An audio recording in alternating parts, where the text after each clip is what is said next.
Ao canal Personas da Dança, o canal que tem como objetivo guardar um pouco da história das pessoas que fazem a dança acontecer.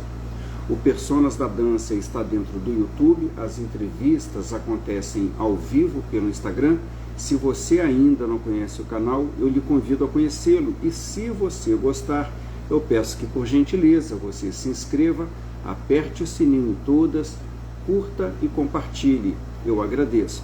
E se considerar ajudar financeiramente ao canal, que não tem patrocínio algum, a chave Pix estará aqui, nos primeiros comentários, tanto do Instagram quanto do YouTube. Meu nome é Wanderson de Souza Freitas, eu sou professor de balé clássico e criador do canal Personas da Dança. E hoje eu tenho o prazer de conversar com Tadeu de Carvalho, que é um professor e ensaiador de balé clássico, extremamente competente, acima da média.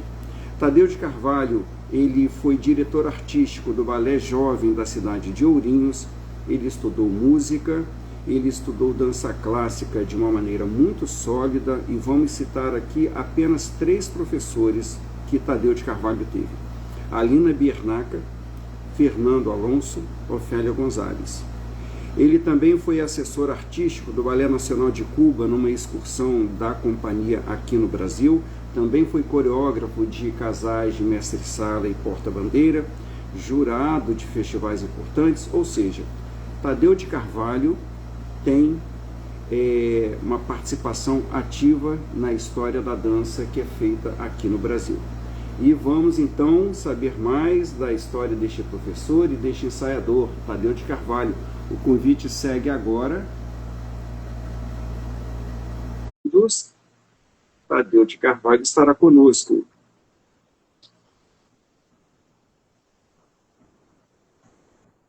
Olá, Tadeu. Bom dia, tudo bom? Tudo bem, querido? Tudo jóia, tudo ótimo. Obrigado Gostaria... pelo convite. Imagina, eu que agradeço a sua participação. Queria pedir a você que subisse um pouco o seu celular para a cabeça. Isso. Aí, tá ótimo. Aí. Pronto. Tadeu, muito obrigado por você estar aqui, viu? É uma honra mesmo. Eu venho acompanhando seu trabalho através da internet. O algoritmo, às vezes, traz coisas boas para a gente, né? Então, eu fiquei muito encantado com a maneira como você trabalha, como você ensaia seus estudantes, seus bailarinos. Mas antes da gente chegar a esse ensaiador de hoje, a esse professor de hoje, teve o bailarino. Quando é que você começou? Eu comecei tarde. Eu não comecei jovenzinho, não, como muitas pessoas. Eu comecei com meus 15, 16 anos. Mas, assim, comecei a carreira artística, né? Novinho. Eu fui músico, né?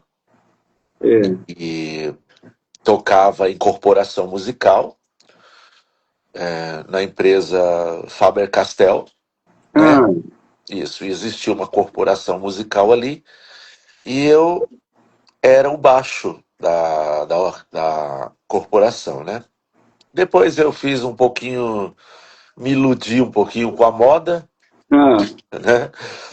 Fui brincar de ser modelo, mas era ilusão. Era só para o ego, né? Aquela o ego da criança ainda, do adolescente ainda. E aí depois eu conheci o balé, justamente. Olha a Shirley. Um beijo, Shirley. Ele é Carvalho, trabalhamos juntos no Municipal, isso. Isso, a Shirley, adoro ela, fantástica. Aí então eu comecei, falaram assim para mim, olha, para ser modelo você tem que aprender a dançar. E aí então tinha um coreógrafo que estava fazendo um desfile de moda lá, e eu entrei dançando nesse desfile. Eu era muito duro. E ele falou pra mim assim, você tem que aprender a dançar, porque modelo precisa aprender a dançar. Aí me levou numa escola de balé. Acho, a Shirley é ótima. A Shirley, modelo. Eu fui modelo. Aí então, ele me levou nessa escola e eu vi o balé. Aí abriu a porta para eu ver. Tinha umas meninas nas pontas, pula aqui, pula ali. Falei assim, gente, interessante, mas eu vou ter que fazer isso aí? Né? Porque eu não tinha conhecimento nenhum. Falei, não, as meninas dançam na ponta, os rapazes dançam na meia ponta. E aí então eu entrei para fazer minha primeira aula.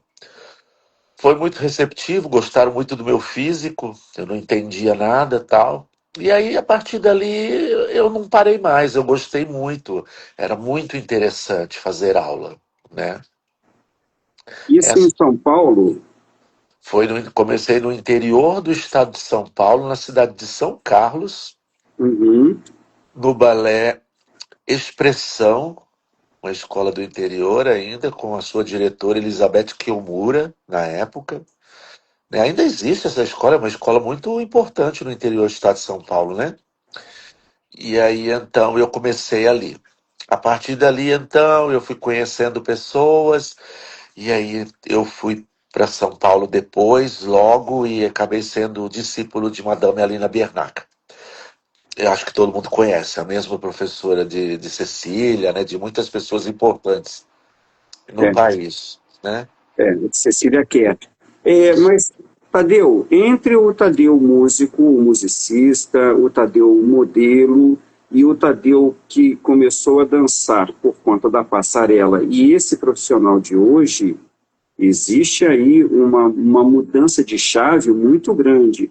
Eu queria que você falasse para a gente quando é que você despertou esse seu lado para a dança profissional. Mas antes eu queria aqui, olha, a Shirley já disse que te ama, teve uma outra pessoa que disse que você tem um trabalho de excelência, é a Deia Colucci, trabalho de excelência sempre Obrigado. acompanhado.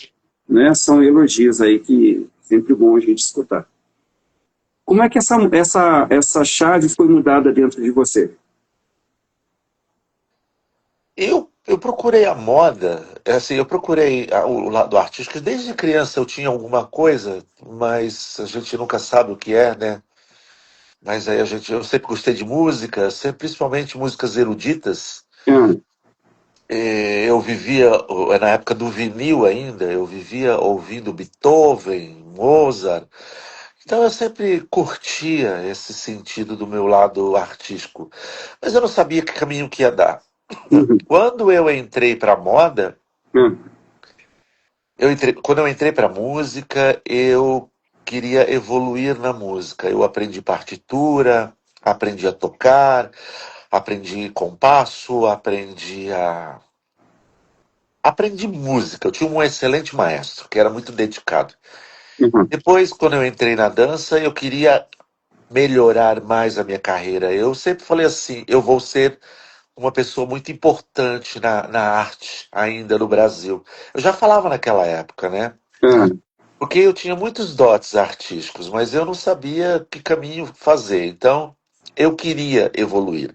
Eu pensava em televisão, eu pensava em novela, eu pensava em Rede Globo. Eu vivia viajando na maionese. Mas eu queria crescer, né? Eu queria aham, ser, de fato, um artista importante, porque eu via novela e eu gostava, eu via teatro, eu gostava, eu via até carnaval, achava o máximo. Então eu falei assim, não, eu preciso fazer a carreira artística. Foi aí então que na dança me despertou o lado artístico. uhum, Era tudo muito difícil naquela época. Era tudo muito é, é, difícil de encontrar, não tínhamos muito acesso a nada. A arte da dança ela era muito valiosa naquele tempo. Nós não tínhamos internet, não tinha nada. Tudo era na uhum. base do vinil, na fita cassete, E era era, difícil conseguir material, né? nós não tínhamos material. Para É. você ter uma ideia, o primeiro balé que eu vi na vida foi nos concertos internacionais, quando a Rede Globo ainda passava. Uhum, E naquela época eu conheci, ainda passando nos concertos internacionais, Lago do Cisne, foi o primeiro balé que eu conheci. E aí depois eu conhecia outros fragmentos, via aquelas, por exemplo, Águas da Primavera com Maria Bilova, Lago do Cisne com o Igor Zelensky, aí fui conhecer Faro Kuzmatov, Julia Makalina, eu falei assim, gente, são pessoas importantes. Fui conhecer o Marinsky, então eu comecei a ter conhecimento assim. uhum, Eu ia para os festivais e tinha as fitas cassetes que vendiam, né? aham, E aí então a gente comprava os DVD ia começando a conhecer. Foi aí que eu conheci o que era Bolshoi, o que que era o Royal, e sempre tendo preferências, né? Gostei desse, não gostei daquele, Aham, né? Mas eu não tinha muito conhecimento, eu só gostava de ver, né? E mesmo assim, tive bons professores para poder estar ensinando o que que era o quê, e o interesse foi aumentando. Comecei a praticar, praticar, praticar, comecei a evoluir tecnicamente e aham, artisticamente. Sempre fui um bailarino que tinha um potencial artístico muito legal, né? Físico também. E a carreira foi se deslanchando cada vez mais e não teve como voltar mais para trás, porque eu não queria mais trabalhar em fábrica ou trabalhar. Eu trabalhei em farmácia também, eu aplicava injeção também, então tipo, ah, foi. Então eu tive uma vida assim, de pessoas normais, vivendo a minha vida dessa forma. Me interessei muito pela dança e continuei. E nunca mais parei. é. E você se tornou professor, em que momento dessa trajetória foi assim? E como é que se deu? Foi por uma necessidade econômica, eu preciso trabalhar, eu vou ser, eu trabalho, estou na dança, vou dar aula, ou foi um convite? É porque, infelizmente, eu virei o joelho. Ah, Né? No meio da minha carreira, eu virei o joelho esquerdo. Né? uhum, É que nem eu falo, até hoje eu falo sobre isso em relação a todos os meus alunos, porque muitas pessoas, elas brincam, muitos meninos brincam muito de variação feminina, passos, sem ter dotes para fazer, e não preparo para isso. me preparo para isso. E eu numa brincadeira que eu fiz aí de um tanto flash que eu fiz, eu virei o meu joelho esquerdo, meu joelho foi para eu fui para frente, meu joelho foi para trás e eu virei. Então eu fiquei lamentavelmente, eu fiquei muito tempo lutando por uma recuperação. E aí então, quando eu fui para Cuba, infelizmente eu fui com o joelho machucado. Uhum, Mas eu, quando voltei, tive que tomar a decisão. uhum, Ou continuar dançando naquela situação que eu estava, ou então eu dar aulas. Foi aí então que eu comecei a dar aula. Mas mesmo eu, quando eu estava dançando, o professor ainda pedia, dá uma olhadinha nessa variação aqui. uhum. Aí eu falei assim, mas eu não sei nada, eu não sei, né? Mas você tem talento para ver, você tem olhar. Começa a aprender a fazer as coisas, só limpar os pés, pisar andeora e não sei o quê. Aí então eu era novinho e já comecei ali brincando de ser ensaiador, né? É interessante isso, como isso vem de fora para a gente descobrir algo que está aqui dentro, né? E a gente não sabia. Aí nesse momento, então, depois que eu me machuquei, eu tive que tomar a decisão em ser professor. E novo, né? E numa época muito difícil, porque quando eu voltei de Cuba, o conhecimento que tem no país é muito diferente do que é no Brasil. Né? Em Cuba tem uma tradição muito forte na dança. Uhum, Em Cuba, o balé é como se fosse o futebol aqui no Brasil, né? uhum, O valor é muito grande. Então, ali se vivenciava um histórico muito forte dentro da dança. A Alice ainda era viva. Então, todo final de semana eu estava no Grande Teatro La Havana assistindo o balé. E quando voltei para o Brasil, tudo era muito complicado, porque passei dificuldade com as aulas, porque as aulas aqui no Brasil eram muito lentas.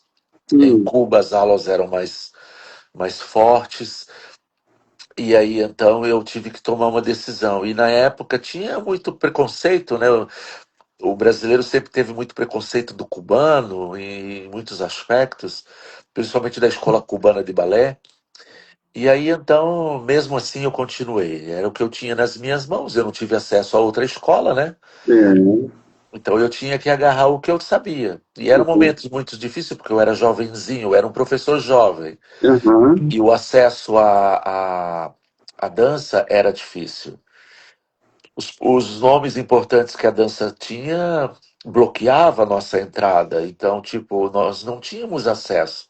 Não deixava a gente crescer. Então era muito complicado, mas eu nunca desisti. Isso mesmo, professor. Eu conheço muito bem essa história. Parece também que os bons professores são sempre aqueles que estão dentro de uma determinada instituição, né? Não é, Se não estão exatamente. ligados a essa instituição, Você não é bom. ninguém conhece. É, e a história não é essa. Eu enfrentei muito isso, Eu sei, né? eu enfrento isso hoje. Porque é muito complicado. Se você não Hum, tá lá no balé, dando não sei o quê, você não é um hum, grande profissional. Se você é, não. Hoje em dia eu agradeço muito, porque eu não tenho mais que provar nada para ninguém na minha história do que eu fiz, né? Hoje eu trabalho com muita intensidade, eu acho que eu coloco o meu trabalho, as redes sociais estão aí justamente para poder, como dizer, mostrar o que nós temos. aham, Hoje o palco, nosso palco, são as redes sociais também, né? também, também. Às vezes eu faço live no TikTok, é muito interessante. Já cheguei com uma plateia de quase 2, 3 mil pessoas. Isso é muito legal. O Uhum, alcance é muito longo, é, né? Então ajuda bastante. Mas hoje em dia, se você não está ali naquela instituição, como você falou e agora, você não é você isso ou não não é aquilo. existe, não é? Não existe profissionalmente. Você não existe enquanto alguém que possa trazer qualidade. E mesmo que você tenha passado por essa instituição, ele não está mais aqui, qual a importância que tem? Exatamente. Professor Tadeu, antes da gente falar mais sobre essa questão técnica e artística, eu queria abrir um parênteses aqui sobre, pegando esse gancho aí da sua história com o joelho. Hoje, os bailarinos mais jovens fazem muitos trabalhos de fortalecimento físico, além das aulas de balé, que fortalecem por si só.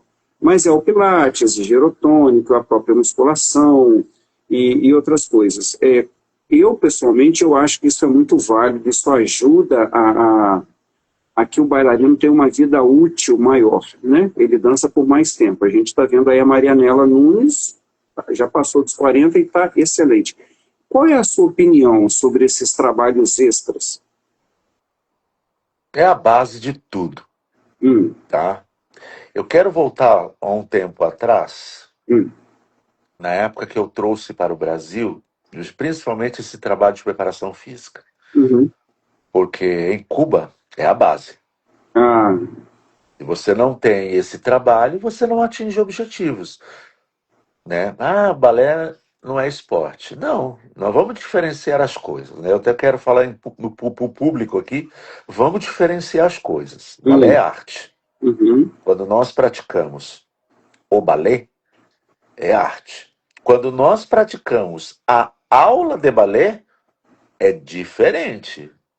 Porque dentro da aula de balé nós vamos praticar e aprender passos e vamos nos fortalecer para, né? ah, E depende muito também de uma aula consistente com graus de porcentagens, porque hoje em dia, professor, menino aprende não sei o que, já dá aula de balé. Acha que é o balé artesanal. Balé não é artesanal.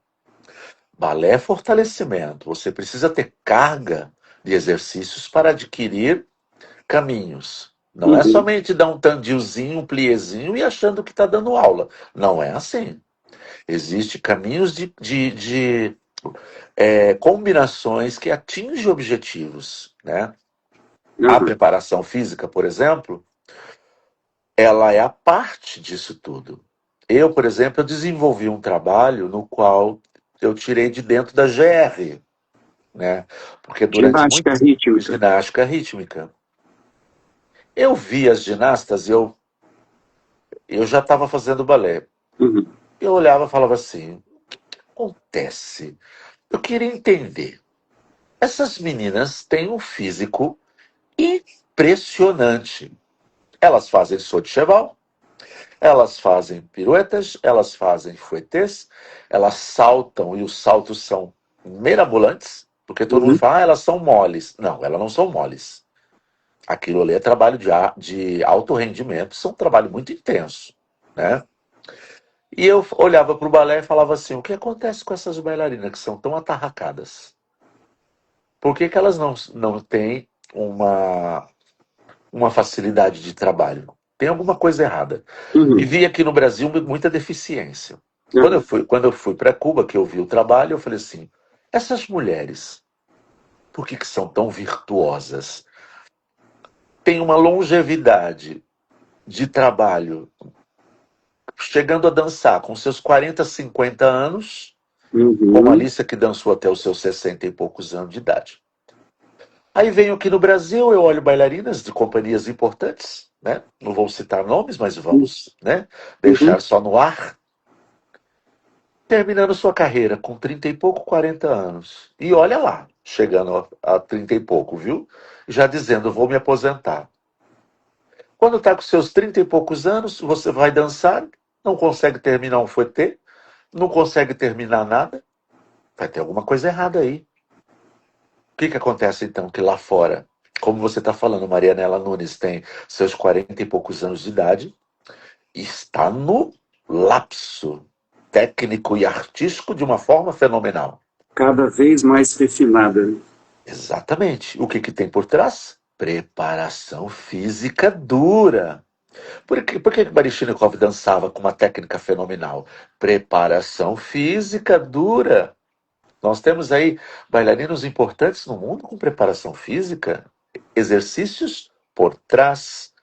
Se você não tem esses exercícios, a aula de balé clássico é só um complemento. E ela acaba nem tendo o efeito como deveria ter, né? Uhum. Pode olhar uma bailarina que só fez balé na vida. Pega uma bailarina que tem um potencial de preparação física. É totalmente diferente. Uhum. A preparação é importante. Se você não faz, você vai se machucar e a sua carreira vai ser curta. Muito curta. É. A gente, enfim, um assunto puxa o outro. Eu queria tocar nesse ponto também, e isso ia ser abordado aqui, e de uma maneira indireta o senhor acabou trazendo, né? Agora a gente falando sobre isso, uma pessoa depois não consegue mais fazer os fouettés que são necessários, e aí é muito ruim quando a gente assiste um balé onde a coreografia tem os 32 fouettés e a bailarina não executa.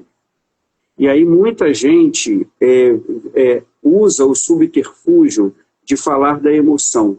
A emoção suplanta tudo. Não suplanta tudo. Não suplanta. A emoção, ela faz parte da personagem, a emoção tem de estar presente, mas nós estamos vendo um trabalho de um bailarino profissional, um bailarino técnico. Então, ele tem que fazer aquilo que se pede. Ou então, nos bastidores, se sabe se a pessoa não vai conseguir fazer mesmo, então que se mude a coreografia. Agora, entrar no palco para ver, vou fazer quantos forem possíveis. E o que não der, a emoção cobre. Não cobre, né, professor? Está errado isso. Eu. O balé foi feito de um jeito. A coreografia é daquele formato. A partitura já existe e a arte é em cima daquilo que está sendo feito. Podemos ter algumas adaptações, fouettés duplos, triplos. Tudo bem, podemos. Porque acaba nem sendo 32, ela acaba fazendo menos. Mas musicalmente está no complemento. A dona Lina dizia: vocês hoje têm sorte. Ela falava no sotaque dela, né? Foi por que, dona Lina? Porque fazem 32 fouettés e fazem reclamando. Dona Lina, mas isso é muito difícil. Não me interessa, antes era 64. Uhum, Depois que mudaram para 32 e agora tá aí essa gente fazendo 32 e não chega nem a 16 às vezes. Tem que fazer os 32 ou se não fazer os 64. Ué, é desse jeito. uhum, Muitos bailarinos levam para o palco o emocional. O seu emocional. Eu não tem que levar emocional para a cena, não. Tem que levar a razão. Porque a dramaturgia, ela não cabe dentro do seu emocional. Uma dramaturgia precisa ser feita e elaborada de forma totalmente técnica. Se eu vou fazer lágrimas nos olhos, eu não posso sentir aquilo emocional. Eu tenho que interpretar. Se eu tenho um gesto de pavor com os olhos, com a mão, com aquilo é uma interpretação da realidade. Quem se emociona é a plateia com o seu sentido coreográfico da dramaturgia. Quem leva a emoção para o palco destrói a sua atuação totalmente. Tem bailarinos que se emocionam com a plateia, nos aplausos, tá nos 32 fouettés, a plateia ovaciona, ela vai pro chão. Porque ela quer dar mais, ela quer ali mostrar que ela consegue, ela vai aumentar a velocidade. Se ela não tiver ali um conceito de psicológico e friamente determinada a fazer os fouettés, como ela ensaia todos os dias, ela não vai conseguir fazer. Né? A emoção não pode ser levada para a cena, não. Se a pessoa, bailarino que prega isso, está totalmente equivocado. Professor e ensaiador que prega isso, você precisa elaborar a cena. Você precisa elaborar os conceitos da história do repertório. Se você for fazer Gisele, você precisa ser Gisele. Você precisa transfigurar um personagem, muitas vezes, que você não conhece, mas como você agiria sendo Gisele? Você, fulano de tal, como você agiria? Como eu vou agir naquele conceito todo daquele vilarejo? Porque milhões e milhares de bailarinas já fizeram aquilo, já se consagraram no bem me quer e do mal me quer, com a mãozinha, e outros acham que é só tirar a florzinha, balançar a cabeça, e não, e sim, e não, botar a mão na cabeça, tô louca, e não é isso. É tudo um estudo de movimento. A maneira como você chega com a mão na boca, o jeito como você dá um beijo, para onde você olha, os olhos coreografam, as mãos, o andar.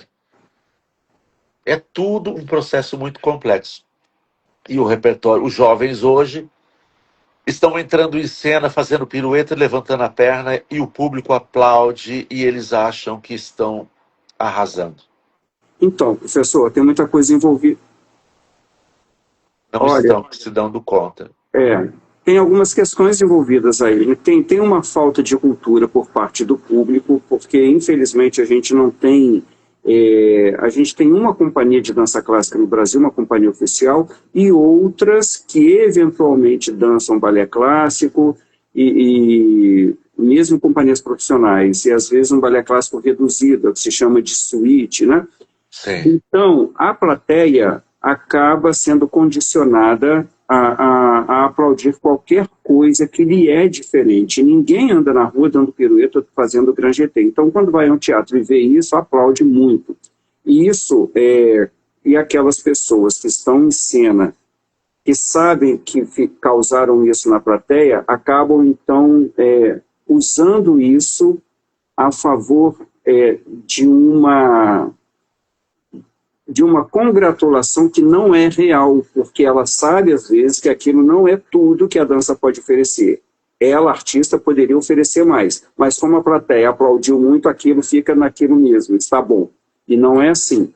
E então, falta essa cultura na plateia, por falta de oportunidade mesmo, não porque não queira, mas por falta de oportunidade, e falta esse bom senso dos chamados artistas que oferecem qualquer coisa. A gente tem hoje eu entendo que uma crise na pedagogia de dança clássica. Hoje, qualquer pessoa dá aula de balé clássico, não é? Coloca a música e dá o tanguezinho, como o senhor bem disse, e as pessoas aceitam aquilo que lhes é vendido. A internet está cheia de professores que aparentemente são bons, porque as pessoas falam com pose também, né? As pessoas falam com uma segurança na voz. E a gente se segura para evitar polêmica, para não entrar em conflito, senão fica um bate-boca, né, na internet. E eu vejo pouquíssimas pessoas falando corretamente sobre dança. Na verdade, falando mesmo, eu conheço o diretor do Balé de El Salvador, que já foi meu entrevistado aqui, o Rumen Rashid, maravilhoso. Eu vejo o senhor, que não fala para a câmera e demonstra com o seu trabalho, isso é muito salutar, não é? E eu fico, então, me perguntando, e quero fazer essa pergunta ao senhor, o senhor acha que isso tem volta, que vai chegar em algum momento que a gente vai ter só o bom balé, ou já desandou? Hoje, qualquer lugar é lugar para se dar aula de balé clássico, e qualquer aula. Já desandou. É.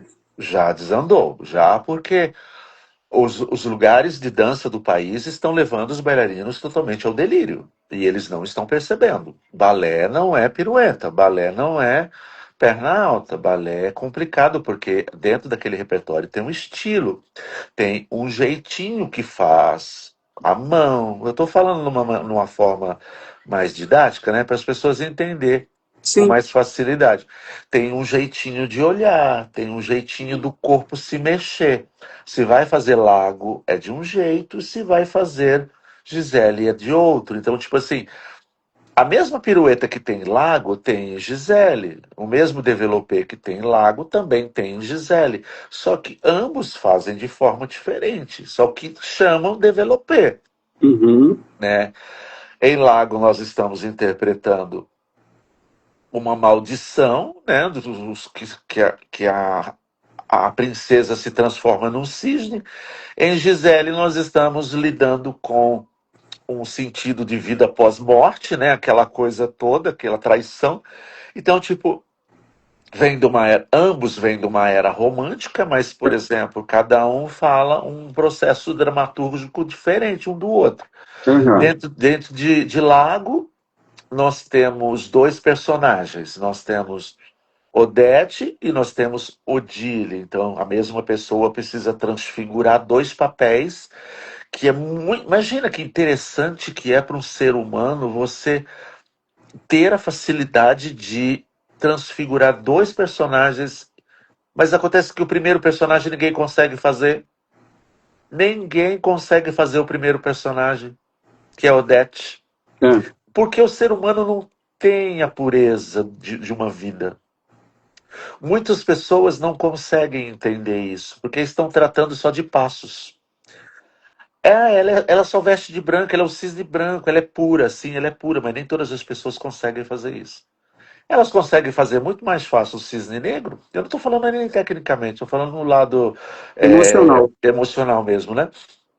Porque todo ser humano tem a maldade dentro de si, né? Você vê pelo aquele filme, né, o Cisne Negro, né, que já retratava já até sobre isso, né, que a moça ela não conseguia fazer o Cisne Negro porque ela não tinha uma maldade dentro do seu coração, né. Quando ela fazia o branco, ela se destacava ao extremo, era algo fantástico, mas na hora que chegava de fazer o negro, não conseguia. Aí ela teve que passar por muitas coisas na vida para poder conseguir atingir o objetivo de fazer o Cisne Negro, né. Ela teve que passar pela dor, ela teve que passar por perdas, por tristeza, e aí então ela se drogava, ela se cortava. Eu não estou falando que as pessoas têm que fazer isso, né? Eu só tô dando um exemplo, que vai que tem várias gente maluca, o professor Tadeu mandou a gente se cortar. E não é assim. Eu estou dando um exemplo, que muitas pessoas têm uma bagagem muito forte sendo Odile, né? Gisele, os dois balés vêm da era romântica, então as pessoas não estão entendendo isso. Eu vou para os festivais muitas vezes ser jurado, ou então eu vou assistir, e quando eu vejo, é um entrando para dançar, do mesmo jeito que o outro entra, só vai ali do lado e troca de figurino, e diz que é Don Quixote, ou que é La Bayadère, ou que... Não tem condições, já se perdeu. Se Já se nós perdeu. não continuarmos lutando, eu, por exemplo, eu tento preservar o máximo do possível Uhum. e tento fazer o melhor que eu posso, e mesmo com todas as deficiências, porque não se encontra mais caminhos, né? A dança já se deturpou, muitos profissionais já deturparam a dança. Então nós temos que tentar manter alguma coisa, nós que estamos aqui ainda, né? É que temos essa consciência, né? Exatamente. Me fale dos bailarinos. O Brasil está exportando muitos bailarinos, né? Grandes bailarinos, ou jovens que estudam, terminam os estudos lá fora e aí ingressam em companhias profissionais. Mas o senhor tem alunos muito dedicados, muito empenhados, não é? Sim. Como é que o senhor detecta dentre as pessoas quem, quem realmente pode alcançar um voo maior, o que é necessário na personalidade de uma pessoa para que ela se torne de fato uma profissional da dança? Olha, você tocou num assunto que é bem difícil, porque nem todo mundo pode ser bailarino. O pessoal fica falando assim, ah, todo mundo pode fazer dança. Tudo bem, pode fazer aulinha de balé, mas ser um grande profissional é complicado, porque não estamos falando somente de dedicar a fazer aula. É somente isso. Qualquer pessoa pode ir ali fazer uma aulinha, tá bom, seja feliz. Uhum, O maior destruidor de uma carreira de um bailarino é o seu próprio eu. Nem todos os bailarinos. Ele mesmo, o bailarino, estando dentro de uma instituição, ele pode estar dentro de uma instituição como profissional já dançando. uhum, Se ele não tiver consciência do que é a dança realmente verdadeira, ele vai ser apenas uma marionete ali dentro da companhia, ser usado em corpo de baile, vai fazer um primeiro papel ali, uma coisinha ali, mas não é só isso. A personalidade é muito importante dentro da dança. Você precisa ter uma carga de trabalho. Primeiramente, falando de carga de trabalho, nós temos que ter uma carga de trabalho muito grande para atingir objetivos técnicos. E a bailarina precisa ter consciência da necessidade de estar atingindo isso. Ela precisa ter aulas de balé, preparação física, ter aulas de PADD, aula de repertório, ensaiar. Ela tem que colocar vamos fazer uma brincadeira. Ela tem que colocar pontas 7 horas da manhã e tirar só às 9 da noite. Ela tem que ter uma carga muito forte de trabalho. Fazer uma horinha de aula por dia não serve para nada. Para mim não serve para nada. Porque não estamos lidando com, com algo muito natural, né? Estamos lidando com não, um sentido de alto rendimento, porque para você aguentar 4 atos de um repertório, você precisa ter uma tonacidade física muito forte. Você precisa uhum, quebrar as costas, né? Você precisa saltar, você precisa bater cabriole, você precisa erguer bailarina, descer bailarina. E você precisa ter um psicológico muito forte, entender os seus maestros, ver o que ele está dizendo para atingir objetivos. O problema maior é que nem todos os professores têm esse preparo, nem para dar aula, nem para ser artista e ensaiar, nem uhum, para dar estilo e nem fazer nada. Então ele coloca o bailarino fazendo na barra, primeira posição, dá o grand battement, o centro e depois vai para os ensaios. A única carga que ele usa é isso. Agora, uhum, no meio do caminho, dar a este bailarino um psicológico para atingir os grandes detalhes, para ser o topo da dança, é muito difícil. Poucos conseguiram atingir. Uma vez eu vi Marianela Nunes ah, falando pessoalmente. Ela, uma época, ela veio dançar conosco, da época da Companhia Brasileira de Balé, né? E ela veio dançar quebra-nozes conosco, né? Então, em um bate-papo, que estava eu, Jorge, Tiago Soares, ela, estávamos falando e ela estava comentando. A minha carreira foi muito dura. Eu tive que fazer trabalhos muito fortes quando era criança. ah, E que para eu chegar aqui, aonde eu cheguei, eu tive que passar por muitos percalços na vida. Esse grupo de pessoas que eu atingi o objetivo a chegar não são para qualquer um, não é para qualquer pessoa. Aonde eu estou, o que eu atingi, foi muito difícil conquistar essas pessoas, porque é o uhum, máximo da dança. Aí ela estava falando de Natália Makarova, né? Aí ela tá falando de Maurício Bejar, ela estava falando de Carla Frati, de Alice Alonso. Ela estava falando do topo, porque sim, existe muitos graus da dança, né? Então, sim, tipo, muitas camadas. Então, as pessoas, ela queria atingir o máximo. E ela falou a quantidade de horas e cargas de aula que ela tinha, a dificuldade do dia a dia. E ela dizia o quanto foi importante na vida dela fazer tudo o que fez para poder chegar onde chegou. Então, a atualidade não está disposta. Chego para fazer aula, querem ter a mesma personalidade de caráter de todos os dias, já traz de casa aquele vício de pessoa, mistura a sua vida pessoal dentro do balé e querem ser grandes profissionais. Não vão ser.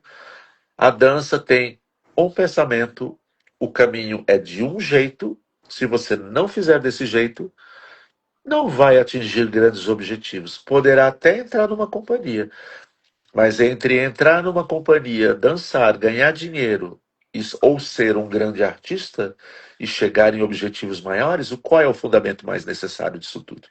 Ser só membro de companhia?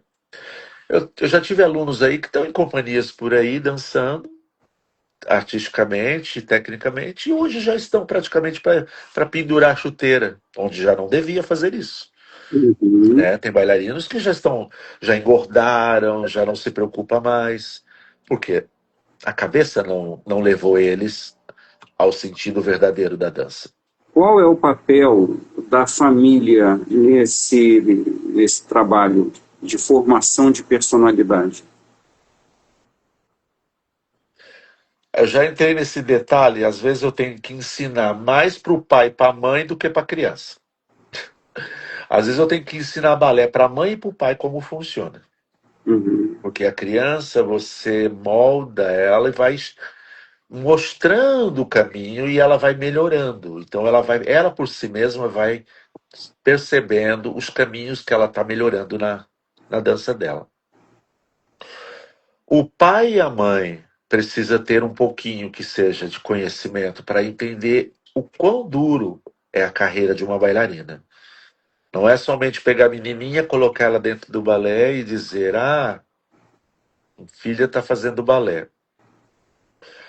Tem histórias de pai e mãe que querem comandar, que querem tomar atitudes e dizer como tem que ser e não ser. Não é pai e mãe que determina. O pai e a mãe estão ali para apoiar, ajudar o seu filho a levar o caminho de dança como seu maestro determina. Me lembro de palavras de Dona Toshiko Kobayashi na época. Hum. Ela dizia: eu analiso uma menina pela sua família. Uhum. Para eu trabalhar esta menina, eu tenho que analisar a sua família. Eu não posso só analisar a menina, porque a menina eu já vi que tem muitas condições. Linda menina, pernas lindas, pés lindos, um talento precioso. Mas se não tiver uma família que apoie e que tenha uma autodefinição e determinação, eu não vou pegar essa menina. Ela está errada? Não. Ela vai precisar do apoio da família. Então a família é muito importante na carreira de uma bailarina, né?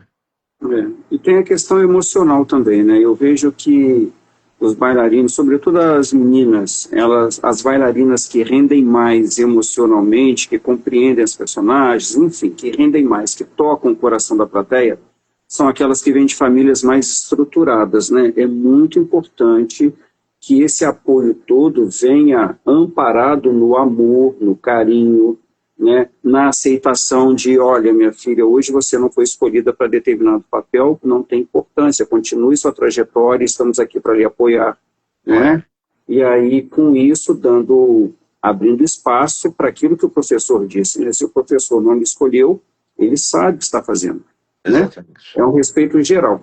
Eu queria falar com o senhor sobre os festivais, sobre o papel dos festivais. Eu escutei algo muito que me tocou muito, da mãe de uma bailarina que eu entrevistei aqui, uma bailarina que foi do estágio já, e hoje ela trabalha muito em musicais em São Paulo, e a mãe dela me disse assim: Wanderson, nós investimos muito, o que você está falando, né, do apoio da família, e ela foi aluna da dona Toshi.